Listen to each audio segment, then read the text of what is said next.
This song's called Alice's Restaurant. It's about Alice and the restaurant. But Alice's Restaurant is not the name of the restaurant, that's just the name of the song. And that's why I call the song Alice's Restaurant.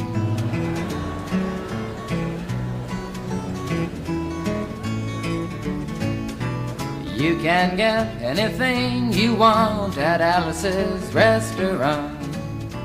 You can get anything you want at Alice's Restaurant. Walk right in, it's around the back, just a half a mile from the railroad track. And you can get anything you want at Alice's Restaurant. Now it all started 2 Thanksgivings ago. It was on 2 years ago on Thanksgiving when my friend and I went up to visit Alice at the restaurant. But Alice doesn't live in the restaurant. She lives in the church nearby the restaurant in the bell tower with her husband Ray and Facha the dog. And living in the bell tower like that, they got a lot of room downstairs where the pews used to be. And having all that room, seeing as how they took out all the pews, they decided that they didn't have to take out their garbage for a long time. We got up there, we found all the garbage in there, and we decided it'd be a friendly gesture for us to take the garbage down to the city dump. So we took the half a ton of garbage, put it in the back of a red VW microbus, took shovels and rakes and implements of destruction, and headed on toward the city dump. Well, we got there, and there's a big sign and a chain across the dump saying closed on Thanksgiving, and we had never heard of a dump closed on Thanksgiving before, and with tears in our eyes, we drove off into the sunset looking for another place to put the garbage. We didn't find one till we came to a side road, and off the side of the side road was another 15-foot cliff, and at the bottom of the cliff was another pile of garbage. And we decided that one big pile was better than 2 little piles, and rather than bring that one up, we decided to throw ours down. That's what we did.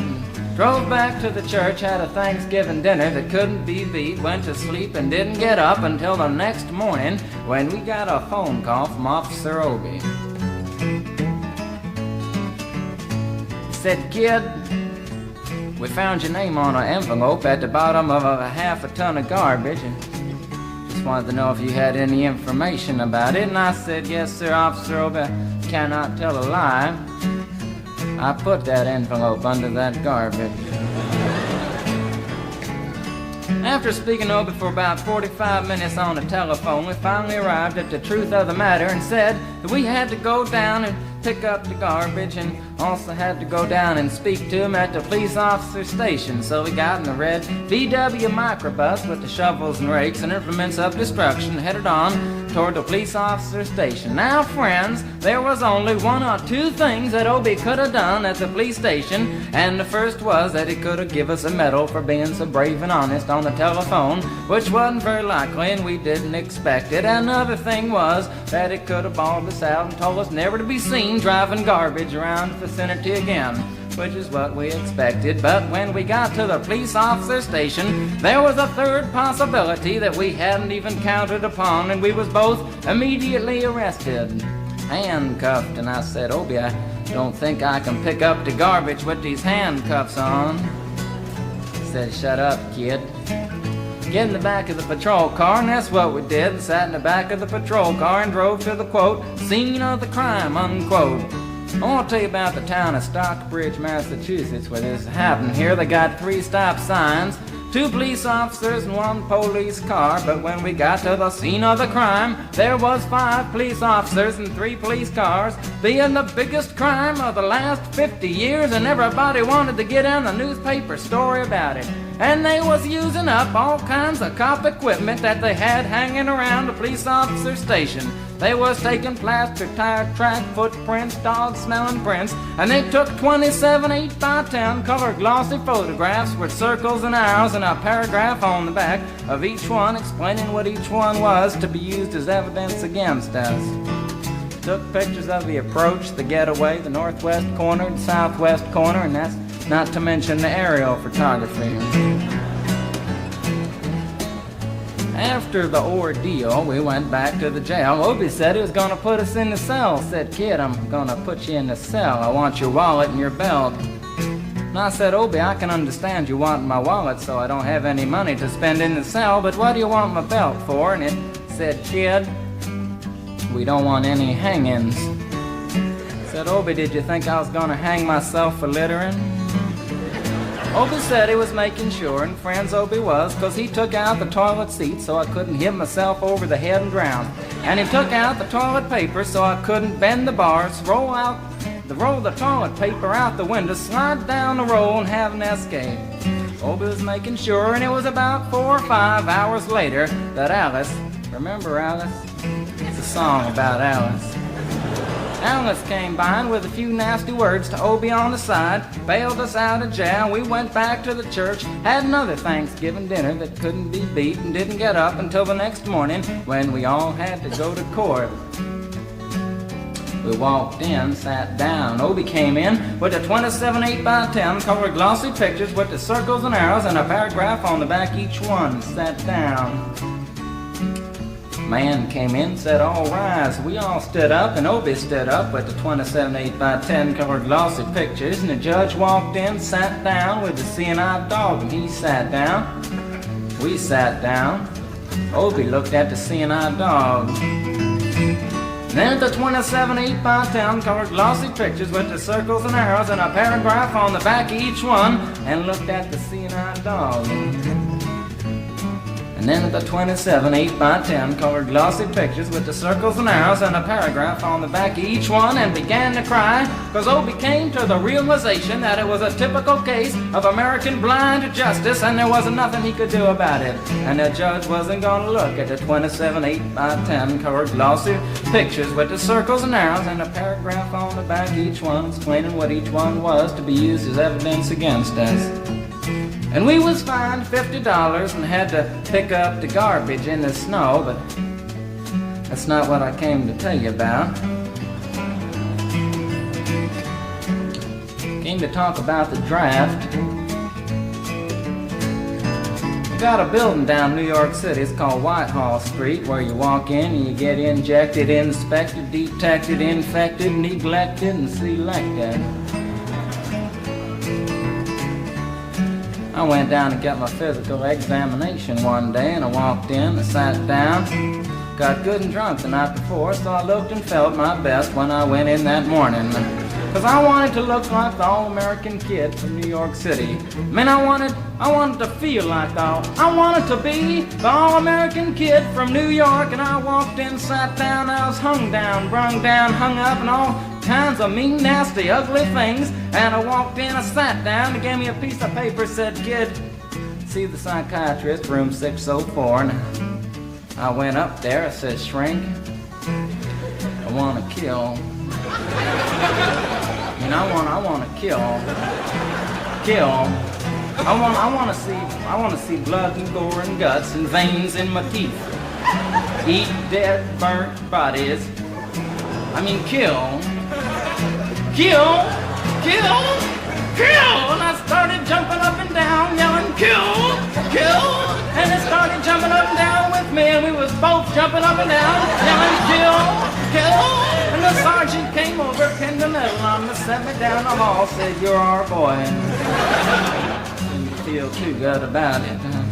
Proceeded on down the hall, getting more injections, inspections, detections, neglections, and all kinds of stuff that they was doing to me at the thing there. And I was there for 2 hours, 3 hours, 4 hours. I was there for a long time, going through all kinds of mean, nasty, ugly things, and I was just having a tough time there. And they was inspecting, injecting every single part of me, and they wasn't leaving no part untouched. Proceeded through, and when I finally came to see the very last man, I walked in, sat down after a whole big thing there, and I walked up and said, "What do you want?" He said, "Kid, we only got one question. Have you ever been arrested?" And I proceeded to tell him the story of Alice's Restaurant Massacre with full orchestration and 5-part harmony and stuff like that, and then all the phenomena. Stopped me right there and said, "Kid, did you ever go to court?" I proceeded to tell him the story of the 27 8x10 colored glossy pictures with the circles and arrows and a paragraph on the back of each one. It stopped me right there and said, "Kid, I want you to go over and sit down on that bench that says Group W. Now, kid."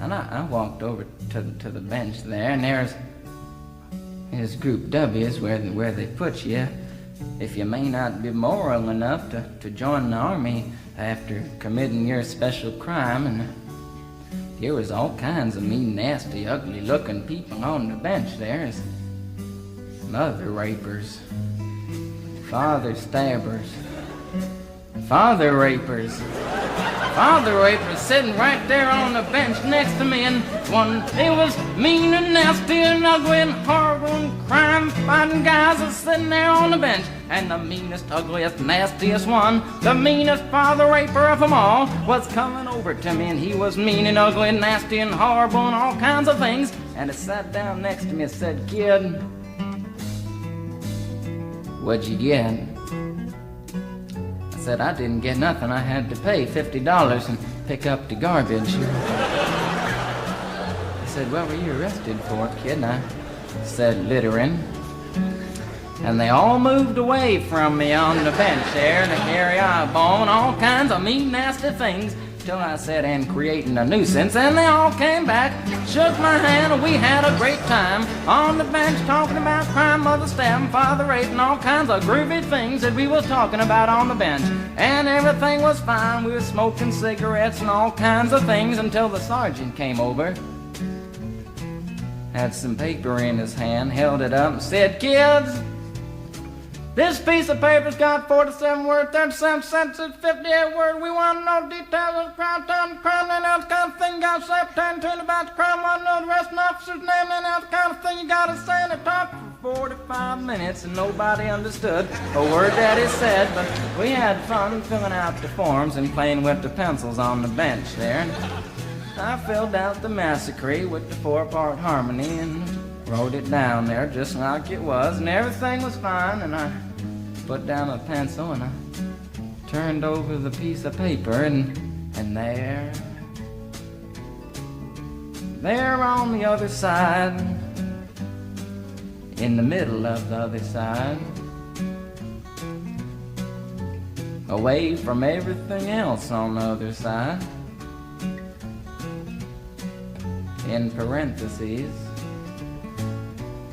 capital letters, quotated, read the following words: "Kid, you rehabilitated yourself." I went over to the sergeant and said, "Sergeant, you've got a lot of damn gall to ask me if I've rehabilitated myself. I'm sitting here on the bench. I'm sitting here on the Group W bench because you want to know if I'm moral enough to join the army, burn women, kids, houses, and villages after being a litter bug." He looked at me and said, "Kid, you don't like your kind. And we're going to send your fingerprints off to Washington, and friends, somewhere in Washington, enshrined in some little folders, a study in black and white of my fingerprints. And the only reason I'm singing you the song now is because you may know somebody in a similar situation. Or you may be in a similar situation, and if you're in a situation like that, there's only one thing you can do, is walk into the shrink wherever you are. Just walk in and say, 'Shrink, you can get anything you want at Alice's restaurant,' and walk out. You know, if just one person does it, they may think he's really sick and they won't take him. And if two people do it in harmony, they think they're both faggots and they won't take either of them. And if 3 people do it, 3, can you imagine 3 people walking in, singing a bar, Alice's restaurant, and walking out? They may think it's an organization. And can you imagine 50 people a day? I said 50 people a day walking in, singing a bar, Alice's restaurant, and walking out. And friends, they may think it's a movement. And that's what it is. The Alice's Restaurant Anti-Massacre movement. And all you gotta do to join is to sing it the next time it comes around on the guitar. With feeling. So we'll wait till it comes around on the guitar here. Sing it when it does.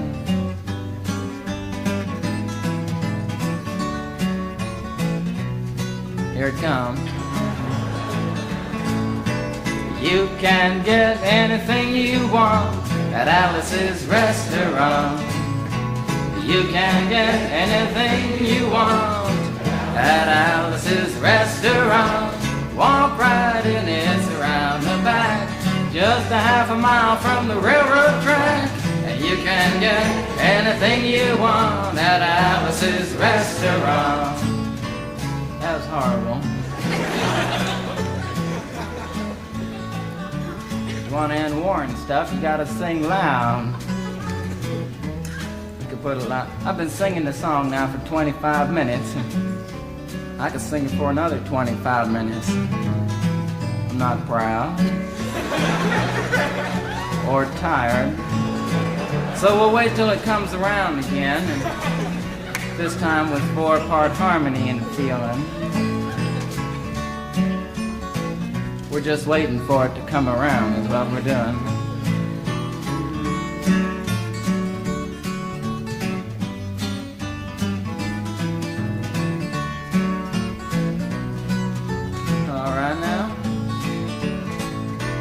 You can get anything you want at Alice's Restaurant. Accepting Alice, you can get anything you want at Alice's Restaurant. So walk right in, it's around the back, just a half a mile from the railroad track. And you can get anything you want at Alice's Restaurant. Da da da da da da da. At Alice's